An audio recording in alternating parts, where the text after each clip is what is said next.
존중받는 사람들의 품격 있는 조언 대화법, 정약용의 인생 명언. 이런 순간 한 번쯤 겪어보았을 것이다. 마음을 담아 한 말이 잘 전달되지 않을 때, 도와주고 싶어서 한 말이 잔소리로 치부될 때, 말을 안 하자니 마음이 남고 하자니 조심스러워진다. 당신의 조언은 결코 가볍지 않은 이야기이다. 그 말 안에는 시행착오로 치른 값비싼 수업료가 들어있고 넘어지고 다시 일어난 당신의 시간이 쌓여 있다. 그래서 보인다. 상대의 지금 선택이 몇 년 뒤 어떤 결과로 돌아올지, 지금 포기하면 무엇을 잃게 되는지. 당신의 조언은 통제 욕구가 아니라 책임감에서 나온 것이다. 그건 살아본 사람만 가질 수 있는 자격이다. 그런데 이상하게도 조언을 할수록 마음의 거리는 벌어진다. 말이 틀려서가 아니다. 진심이 부족해서도 아니다. 상대가 아직 그 말을 받아들일 준비가 되지 않았을 뿐이다. 우리는 답을 갖고 있지만 상대는 아직 질문 중일 수 있다. 그 엇갈림이 작은 거리감을 만든다. 정약용은 유배지에서 아들들에게 수많은 편지를 썼다. 그러나 그는 서두르지 않았다. 이렇게 해야 한다가 아니라 나는 이렇게 생각해왔다고 남겼다. 정약용은 알고 있었다. 조언은 가르치는 것이 아니라 상대가 스스로 꺼낼 수 있도록 옆에서 기다려주는 일이라는 것을. 이제 그 태도를 함께 살펴보려 한다. 조언이 부담이 아니라 신뢰로 남는 대화의 방식에 대해 말이다. 왜 조언은 공격처럼 느껴질까? 왜 이렇게 신중하게 말했는데도 내 마음은 생각만큼 전해지지 않을까? 왜 도와주고 싶어서 꺼낸 말이 상대에게는 조금 부담스럽게 남을까? 우리의 조언은 가볍지 않다. 그 말에는 수십 년 동안 직접 겪은 선택의 결과가 담겨 있다. 잘못된 판단으로 돌아가야 했던 시간도 있고, 그때 누군가 말해줬다면 좋았을 이야기들도 쌓여 있다. 그래서 보인다. 지금의 선택이 몇 년 뒤 어떤 결과로 이어질지, 어디에서 가장 크게 흔들릴지. 그래서 말하고 싶어진다. 이건 상대를 지배하고 싶어서가 아니다. 조금이라도 덜 다치게 해주고 싶어서다. 이 마음은 충분히 존중받아야 한다. 김 선생은 오랜 직장 생활을 마치고 퇴직했다. 주말 저녁 아들이 회사 이야기를 꺼냈다. 요즘 회사에서 새 프로젝트를 맡았는데요. 말이 끝나기도 전에 김 선생의 머릿속에서는 장면들이 스쳤다. 프로젝트의 주도권, 윗사람의 성향, 과거에 비슷했던 실패 사례들. 아들을 위해 알려주고 싶었다. 하지만 그 말 속에는 의도하지 않은 전제가 담겼다. 나는 이미 겪어봤고 너는 아직 모른다. 김 선생은 몰랐다.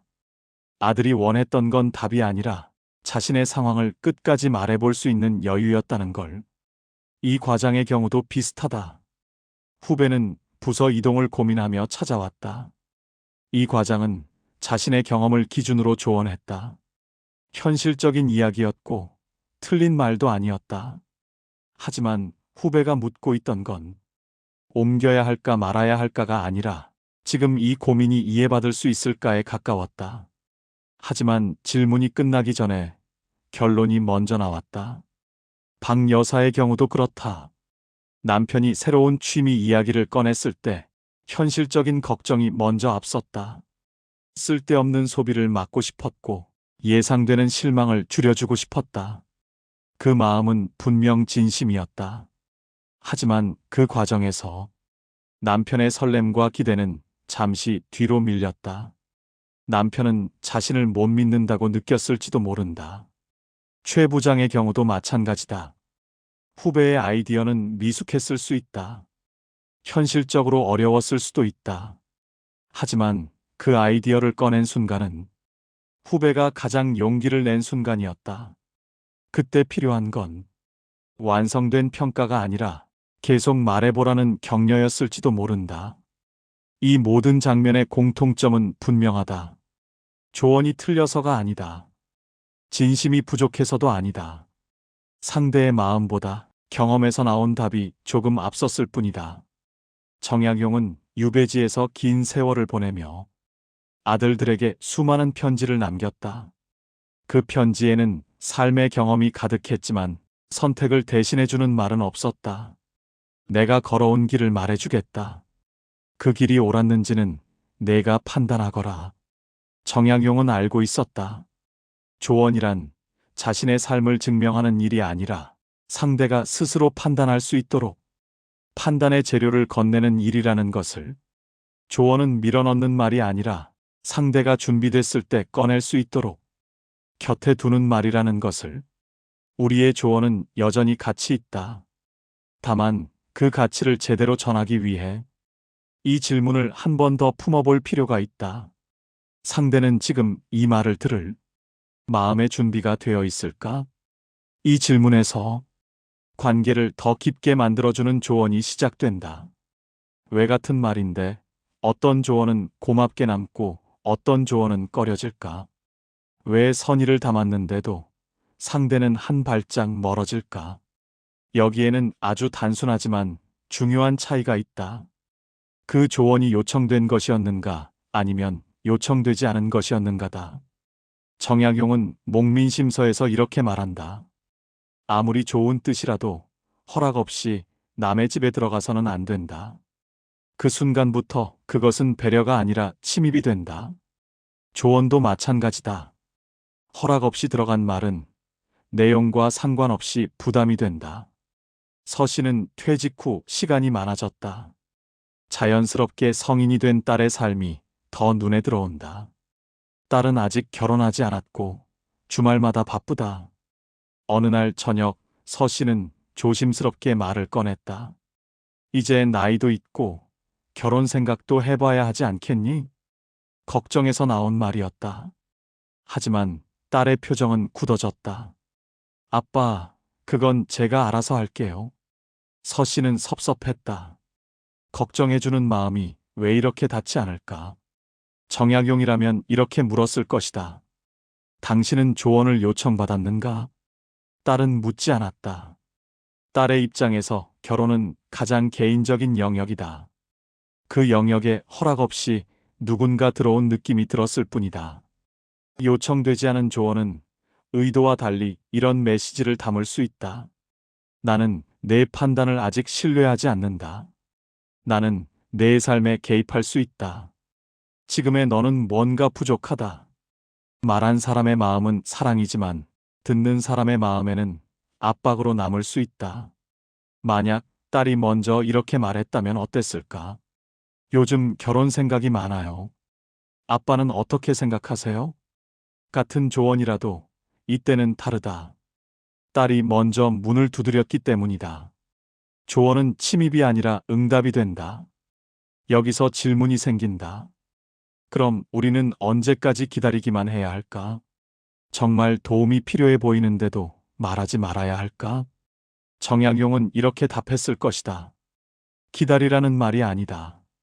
조언을 요청받을 만한 사람이 되라는 말이다.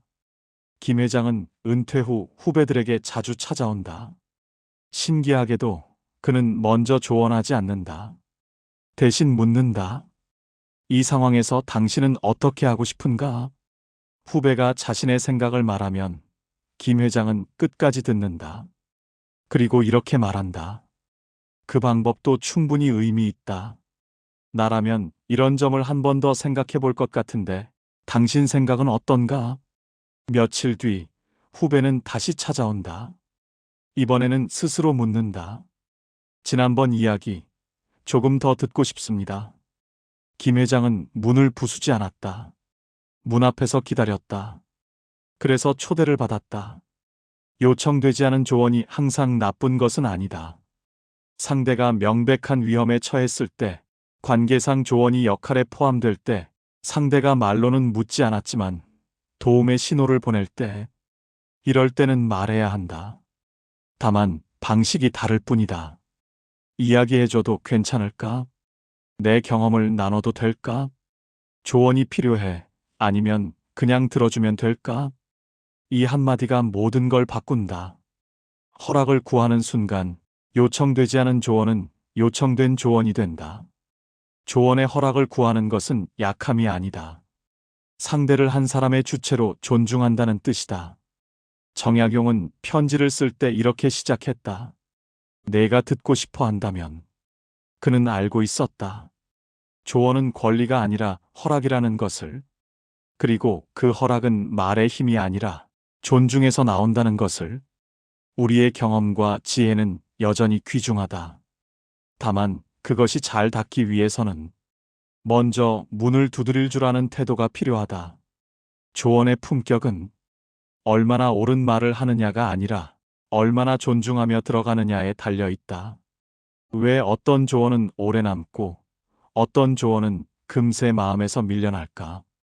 왜 같은 진심인데도 어떤 말은 힘이 되고 어떤 말은 부담이 될까? 대부분의 경우 조언이 틀려서가 아니다. 말의 수준이 낮아서도 아니다. 문제는 조언이 놓이는 자리다. 정약용은 흠음신서에서 범죄자를 다룰 때조차 먼저 묻고 충분히 들으라고 했다. 사실을 밝히기 위해서였다. 상대의 마음과 상황을 모른 채 결론부터 던지면 진실에 닿을 수 없다고 보았다. 하물며 사랑하는 사람에게 조언할 때라면 어떠해야 하겠는가. 조언은 정답을 전달하는 기술이 아니라 관계를 다루는 태도다. 이제부터는 조언이 관계를 망치지 않고 오히려 깊게 만드는 방식에 대해 말해보려 한다. 조언을 하기 전에 질문을 한다. 이 단순한 순서가 모든 것을 바꾼다. 최 씨는 오랫동안 학생을 지도해온 교수다. 대학원생 제자가 연구 방향 때문에 고민하며 찾아왔다. 주제가 넓고 초점이 흐릿해 보였다. 예전 같았으면 바로 지적했을 것이다. 방향을 좁히라고, 이쪽이 더 낫다고 말했을 것이다. 이번에는 달랐다. 왜 이 주제를 선택했는지 물었다. 이 연구를 통해 결국 무엇을 밝히고 싶은지 물었다. 지금까지 본 선행 연구 중 가장 흥미로웠던 부분은 무엇인지 물었다. 이 연구에서 가장 어려울 것 같은 지점은 어디라고 생각하는지도 물었다. 제자는 질문에 답하면서 자신의 생각을 하나씩 꺼내놓았다. 막연했던 불안이 말이 되었다. 정리되지 않았던 생각들이 연결되기 시작했다. 그리고 마지막에 제자가 먼저 물었다. 교수님은 어떻게 생각하세요? 그제야 최 씨는 자신의 의견을 말했다. 제안의 내용은 예전과 크게 다르지 않았다. 하지만 이번에는 전혀 다르게 받아들여졌다. 제자는 고개를 끄덕이며 메모했다. 방어하지 않았다. 질문은 상대를 가르침의 대상이 아니라 생각하는 주체로 세운다. 사람은 자신의 생각을 말한 뒤에야 남의 생각을 들을 준비가 된다. 질문은 조언의 문을 여는 열쇠다. 많은 사람들이 나 전달법을 이야기한다. 너는 틀렸다 대신 나는 걱정된다라고 말하라는 방식이다. 물론 효과가 있다. 하지만 여전히 출발점은 나다. 정약용이라면 한 걸음 더 나아갔을 것이다. 우리 탐색의 방식이다. 문제를 개인의 결함이 아니라 함께 다룰 상황으로 놓는 것이다. 정 여사는 딸과 사위, 손자와 함께 산다. 사위가 주말마다 골프를 간다. 딸과 손자는 집에 남는다. 정 여사의 마음에는 서운함과 걱정이 동시에 쌓였다. 예전 같았으면 이렇게 말했을 것이다. 주말마다 골프가 뭐냐고, 가족을 먼저 생각해야 하지 않겠느냐고. 이번에는 말을 바꿨다. 주말을 가족도 덜 서운하고 사위도 쉬고 모두에게 괜찮게 보내려면 어떤 방법이 있을지 같이 생각해 보자고 했다. 이 말에는 비난이 없다. 사위를 고쳐야 할 대상으로 세우지 않는다. 같은 편에 세운다. 사위는 방어하지 않았다. 자신도 고민하던 부분을 털어놓았다. 격주로 골프를 가고 나머지 주말은 가족과 보내자는 선택지가 나왔다. 조언이 관계를 바꾸는 순간이다. 위에서 내려오는 말이 아니라 옆에서 함께 보는 말이 되었기 때문이다. 이때 조언은 통제가 아니라 협력이 된다. 조언이 관계를 깊게 만들려면 말 그 자체보다 그 뒤에 따라오는 태도가 중요하다. 우리는 자주 과거의 경험으로 말한다. 그 경험은 귀중하다. 하지만 과거가 결론이 되는 순간 상대의 가능성은 닫힌다. 그래서 안 된다가 아니라, 그래서 이런 점을 조심하면 더 나아질 수 있다로 말해야 한다. 과거는 족쇄가 아니라 디딤돌이어야 한다. 조언은 선택지를 줄이는 일이 아니라 넓히는 일이다. 한 길만 제시하면 상대는 통제받는다고 느낀다. 여러 가능성을 보여주고 각각의 장단점을 함께 살펴본 뒤 판단은 상대에게 맡긴다. 그때 상대는 자신의 인생을 스스로 살고 있다는 감각을 회복한다. 조언을 한 뒤에는 한 발 물러설 줄도 알아야 한다. 조언은 씨앗과 같다. 심는 것은 우리의 몫이지만 자라는 것은 상대의 시간이다. 재촉하면 씨앗은 숨을 쉬지 못한다. 기다림은 무관심이 아니라 신뢰다. 그리고 가장 어려운 태도가 있다. 실패할 권리를 존중하는 것이다. 우리는 상대가 넘어질 것을 알면서도 지켜봐야 할 때가 있다. 모든 실패를 막아주는 것은 사랑이 아니다. 실패 후에도 돌아올 수 있는 자리를 남겨두는 것이 사랑이다. 조언은 이야기로 전할 때 힘을 가진다. 명령은 저항을 만들지만 이야기는 생각을 만든다. 이렇게 해라 보다. 나는 이런 경험을 했다가 오래 남는다. 사람은 이야기 속에서 스스로의 답을 발견한다. 마지막으로 타이밍이다. 아무리 옳은 말도 마음이 닫혀 있을 때는 닿지 않는다. 상대가 여유가 있을 때, 도움을 받아들일 준비가 되었을 때, 조용히 말할 수 있을 때 조언은 제자리를 찾는다. 정약용은 아들들에게 편지를 쓰고 난 뒤 답을 재촉하지 않았다. 기다렸다. 생각할 시간을 주었다. 조언은 삶을 대신 살아주는 일이 아니다. 상대가 자기 삶을 살아갈 수 있도록 옆에서 등을 밝혀주는 일이다. 관계를 깊게 만드는 조언은 말을 잘하는 기술이 아니라 기다릴 줄 아는 태도에서 완성된다. 조언은 관계에 따라 달라져야 한다. 같은 말이라도 누구에게 하느냐에 따라 전혀 다른 의미가 된다. 자식에게 한 조언, 후배에게 한 조언, 배우자에게 한 조언, 손주에게 한 조언은 같은 지혜라도 담아야 할 그릇이 다르다. 이 차이를 무시하면 조언은 쉽게 어긋난다. 정약용은 모든 사람에게 같은 방식으로 말하지 않았다. 아들에게는 아들의 자리에서, 후학에게는 후학의 자리에서, 가족에게는 가족의 자리에서 말했다. 그는 조언의 내용보다 관계의 위치를 먼저 살폈다. 관계별 조언의 지혜는 여기서 시작된다.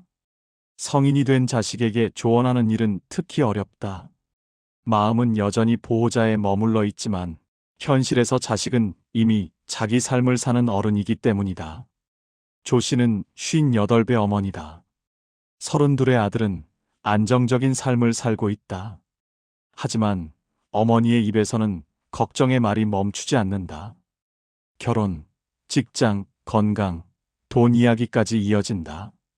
말은 모두 사랑에서 나왔지만 아들은 점점 거리를 둔다. 정약용이라면 이렇게 물었을 것이다. 당신은 지금 자식을 믿고 있는가? 아니면 아직도 관리하려 하는가? 성인 자식에게 필요한 조언은 방향 제시가 아니라 믿음의 확인이다. 내 생각은 어때? 라는 질문, 내가 선택한 거라면 믿는다는 말, 필요하면 언제든 말해라는 여지. 이것이 조언보다 먼저 가야 한다. 부모가 판단을 내려놓을 때 자식은 오히려 부모를 더 찾게 된다. 직장에서의 후배도 마찬가지다. 후배에게 조언한다는 것은 길을 알려주는 일이지 한 길만 강요하는 일이 아니다. 한 부장은 오랜 경험을 가진 선배다. 젊은 직원이 새로운 방식을 제안했을 때 예전 같았으면 기본을 강조하며 잘라냈을 것이다. 하지만 이번에는 물었다. 그 방식의 장점은 무엇인지, 자신의 경험과 어떻게 결합할 수 있을지. 그 순간 관계가 바뀌었다. 후배는 가르침의 대상이 아니라 함께 일하는 동료가 되었다.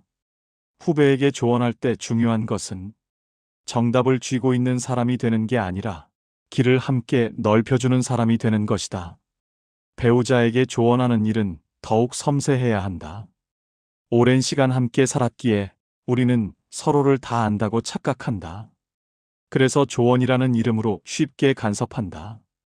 오 씨 부부는 결혼 35년 차다.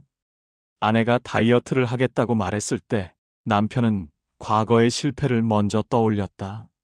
그 말 한마디에 대화는 멈췄다.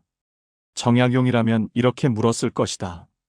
당신은 지금 배우자를 돕고 있는가? 아니면 과거에 묶어두고 있는가? 배우자는 고쳐야 할 대상이 아니다. 함께 늙어가는 동반자다. 조언보다 먼저 필요한 것은 나는 내 편이다라는 지지다. 선택은 배우자의 몫이라는 존중이다. 그럴 때 조언은 잔소리가 아니라 응원이 된다. 손주에게는 또 다른 기준이 필요하다. 손주와의 관계는 훈육보다 사랑에 가깝다.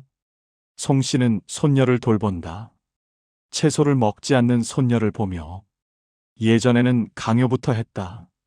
이번에는 방식을 바꿨다. 같이 요리하고 놀이로 접근했다. 손녀는 웃으며 음식을 먹었다. 손주에게 조언할 때 가장 중요한 것은 부모의 역할을 넘지 않는 것이다. 양육의 주체는 부모다. 조부모는 안전한 품이다. 손주에게 필요한 조언은 말이 아니라 경험이고 지적이 아니라 무조건적인 지지다. 정약용은 조언을 많이 했지만 아무에게나 같은 방식으로 하지 않았다. 그는 항상 먼저 관계를 보았다. 누구에게 말하는지, 지금 그 사람이 어떤 자리에 있는지를 살폈다. 자식에게는 믿음이 먼저였다. 후배에게는 가능성을 열어주었다. 배우자에게는 동반자로 섰다. 손주에게는 조건 없는 사랑을 건넸다. 조언의 지혜는 말을 잘 고르는 데 있지 않다. 관계를 먼저 이해하는 데 있다. 누구에게, 어떤 자리에서, 어떤 마음으로 말하는지. 이것을 놓치지 않을 때 조언은 관계를 해치지 않고 오히려 더 깊게 만든다. 그리고 이것이 정약용이 남긴 조언의 마지막 태도다. 정약용은 유배지에서 끊임없이 자신에게 물었다. 내가 옳다고 믿어온 것들은 정말 옳았는가? 백성을 위한다며 펼쳤던 정책들은 진정 백성을 위한 것이었는가? 아니면 나 자신의 명분과 성취를 위한 것이었는가? 조언도 다르지 않다. 우리는 말을 꺼내기 전에 스스로에게 물어야 한다. 이 조언은 정말로 상대를 위한 것인가? 아니면 나를 편안하게 하기 위한 것인가? 이 질문을 피하는 순간 조언은 아주 쉽게 잔소리로 변한다. 민 씨는 59의 아버지다.